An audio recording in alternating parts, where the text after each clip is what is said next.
The story begins in 1904 when a woman named Sabrina Spielrein arrives at the Burghausen Psychiatric Hospital in Zurich. It turns out that she has a severe form of hysteria that leads to an overwhelming range of emotions. While leading into the building, Sabina begins screaming and yells at the others to stop. But the staff carries her and eventually brings her inside. The next day, in the treatment room, a prominent psychiatrist named Carl Jung enters and introduces himself to Sabina. But immediately Sabina yells angrily at him, saying she's okay and doesn't need his help. Carl, on the other hand, gently says that in that case, he just wants to talk to her. He then takes a seat behind Sabina and inquires about her condition. When Carl asks her what makes her hysterical, Sabina responds that whenever she feels humiliated, she breaks out into a cold sweat. The topic then shifts to Sabina's childhood, and she describes how her father was often frustrated with her and used to beat her since she was 4 years old. Later at home, Carl discusses Sabina's unusual case with his pregnant wife Emma. He says that he'd like to engage in psychoanalytic therapy to determine what caused Sabrina's mental state. It's based on Sigmund Freud's theory of psychoanalysis, which has not yet been tested on anyone. So Carl decides to put his hypothesis and treatment to the test on Sabina to see if it works. Days pass and Carl's sessions have no noticeable impact on Sabina's condition. One day, while the two take a walk through the garden, Sabina admits that her mother does not love her father because an angel informed her. Furthermore, Sabina affirms that she hears voices in her head, telling her that she'll never be a doctor, but Carl advises her to dismiss such thoughts. He then informs the woman that he must go for military service for a few weeks. Hearing this, Sabina becomes enraged and yells about how these therapies are a waste of time. She then proceeds to behave erratically while throwing her coat. Carl tries to calm her down and picks up her coat and begins to beat it with a cane to dust it off. And upon seeing this, Sabina becomes even more enraged, so she grabs the coat and leaves. The next day, Sabina frustrates the caregivers by refusing to eat anything. Her nurse tries to reason with her, but when the situation becomes difficult to handle, she summons Dr. Bueller, who rushes to Sabina's room to check on her. The nurse also accompanies him, but they discover no one in the room. Meanwhile, 3 staff members struggle to keep Sabina under control. Outside the institute, she swims around in a filthy pond, reluctant to leave. Just then, Bueller arrives and asks Sabina whether she has any hobbies to keep her occupied, to which she says that she wants to end her life. She also informs the doctor that she never wants to see Carl again. After that, the crew drags Sabina from the pond and takes her to the bathroom against her will. The nurses put her in a bathtub to clean her, after which she eventually calms down. A few days later, Carl returns to the institution and informs Sabina that he wants to recruit her as his assistant and research associate. Sabina is overjoyed to hear this because she too aspires to be a psychiatrist in the future. Following that, she actively participates in Carl's research initiatives. Sabina is now focused on her work and her mind appears to be at ease.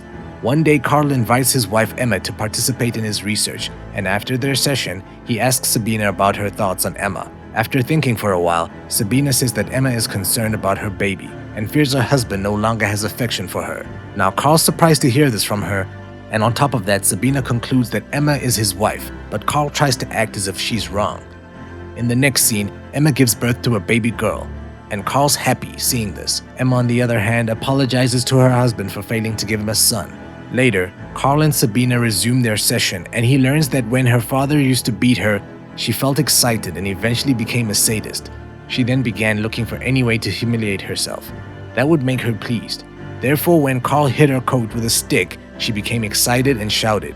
The scene then shifts to 2 years later, when Carl and Emma arrive to meet the renowned neurologist Sigmund Freud in Vienna. Carl talks with them about the state of Sabina and the findings he reached using Freud's psychoanalytic theories. He also explains that Sabina is now doing exceptionally well and is even enrolled in a medical program. Carl informs Freud that her deep-seated traumas cause her to have pathological sexual tendencies, which Freud claims are frequent among his patients back in Switzerland. Carl meets with Sabina and informs her of this meeting with Freud. He claims that they have differing perspectives on how to address this new discovery and whether it will be useful. According to Carl, Freud is a highly stubborn person who believes only in his own views and refuses to be persuaded by anyone. Sabina, on the other hand, believes that Freud is right and that her case proves it. They then discuss Sabina being the best student in medical school. Sabina says she wants to be an excellent psychiatrist and help others achieve freedom. Hearing this, Carl promises her that she will one day become a psychiatrist, but Sabina does not believe in herself. A few days later, Freud writes to Carl and asks them to watch after his patient Otto Gross, who's a brilliant doctor himself. He also tells Carl Otto must not be released, and that they must use extreme caution since he's very dangerous. After Otto arrives, Carl sits with him for a session during which they discuss his well-being and his doubts about monogamous marriage. Otto states that he freely engages in sexual relations with his patients because he believes that doing so makes them feel more open and offers them a sense of freedom. Otto also tries to encourage Carl to sleep with one of his patients, but Carl refuses, claiming that it's wrong. The next day, Carl meets with Sabina, who reveals that she's begun to develop feelings for him and says that she's a virgin. Sabina believes that due to her father's acts, intimacy has become inevitably related to punishment for her. However, she wants to try it with Carl and then suddenly kisses him. Surprisingly, Carl also reveals that he has affection for her. However, he urges that they keep their cool because he's married, and it could jeopardize their professional relationship as well. Afterward, Carl discusses Sabina's activities with Otto, who encourages him to take the initiative to sleep with her. Carl, on the other hand, insists that this is wrong and he doesn't want to take advantage of her fragility. The following day, Otto becomes intimate with one of the nurses from the facility. After indulging in pleasure, he climbs up a wall and escapes the institution. Later, Carl arrives in Otto's room but finds it empty with a message left from Otto, asking him to inform his father that he's died. Although he's out living his best life, he also thanks Carl for everything and encourages him not to repress his urges. Now influenced by Otto's words, Carl then goes to Sabina's room and they get intimate with each other. In the next scene, Carl arrives home where Emma tells them she has a surprise for him and shows him a yacht which warms his heart. At this point, Carl decides to end his affair with Sabina because he's married to Emma, but Sabina doesn't agree to stop and continues to seduce him. Carl also succumbs to a sexual need and even helps her fulfill a fantasy of sexual punishment by beating her like her father used to. Days later, when he arrives home, he discovers that Emma has finally given birth to a boy. Emma is now content because she believes her husband will finally stay with her, but Carl continues his affair with Sabina. Months later, Carl meets with Freud again, who admits that sending Otto to him was a mistake. Carl, on the other hand, assures Freud that he's glad he did it because it helped him to be assured of his decision. That night, the two psychiatrists argue with each other because Carl believes that there must be more to psychoanalysis than the sexual aspects. He tries to persuade Freud that there's no such thing as coincidence, but Freud counters that their research is so delicate that they can only investigate things scientifically. Days later, during a boat ride, Freud tells Carl that there's a rumor that he's been sleeping with one of his patients, but naturally Carl denies doing so. After this interaction, Carl realizes he cannot continue this affair, so he informs Sabina that they can no longer be in intimate relationships. He wants them to resume their normal doctor-patient interaction, but Sabina is enraged since she has feelings for him. Later, back at home, Emma confronts Carl about the affair, but Carl rejects the accusation. But still, Emma says that she'll not give up without a fight. A few days later, Sabina arrives at Carl's office and argues with him since he revealed the relationship to her mother. Carl claims that her mother was already aware of the affair due to an anonymous letter she received. He also informed Sabina that from now on he's only her doctor and she is his patient. But upon hearing this, Sabina becomes enraged and cuts his face with a knife and leaves in a fit of rage. Sabina writes a letter to Freud asking him to meet her in a matter of significant concern to both of them. After reading the letter, Freud writes to Carl asking him if he knows anything about her.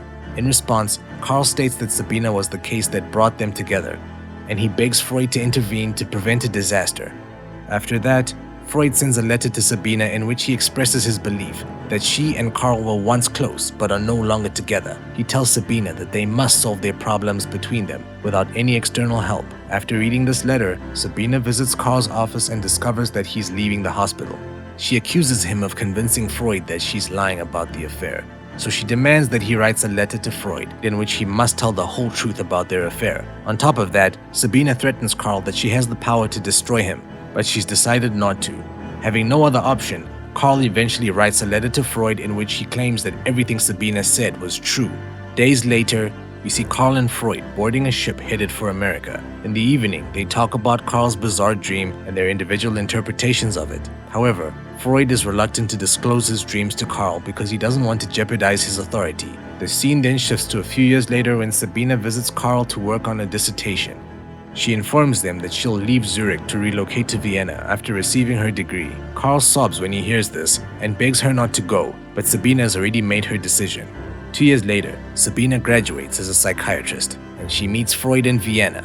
They talk about psychoanalysis, and even though she usually agrees with him, Sabina thinks Freud and Carl should get along so that psychoanalysis can continue to advance. However, Freud isn't interested in making amends. He avoids the topic and asks if she's available to care for his patients, which surprises her. Afterwards, Freud pays Carl a visit to his office to amend their relationship, but their meeting is unsuccessful due to Carl's involvement with Sabina and his immoral actions in Switzerland. Freud is compelled to break their friendship. Over the following few days, they exchange letters as rivals rather than as friends or co-workers, and finally they part ways by cutting each other out of their lives, as each of them begins to doubt the other's sincerity. A few years later, Sabina, who's now married and pregnant, visits Carl and Emma at their home. Emma tells her that ever since her husband broke off his relationship with Freud, he's been suffering from mental illness. After that, Sabina sits by the river with Carl and makes an effort to reason with him. Carl admits he can't sleep because of his apocalyptic dreams about being swept away by a flood. She then inquires about his new mistress, to which Carl replies that she's similar to Sabina and reminds him of the time when they were together. He admits to Sabina that he regrets parting ways with her, but that there's nothing he can do at this point. As the movie ends, it's revealed that Freud passed away in London in 1939 due to cancer after being forced out of Vienna by the Nazis. On the other hand, Sabina taught a lot of analysts in Russia before she and her two daughters were killed by Nazis in 1942.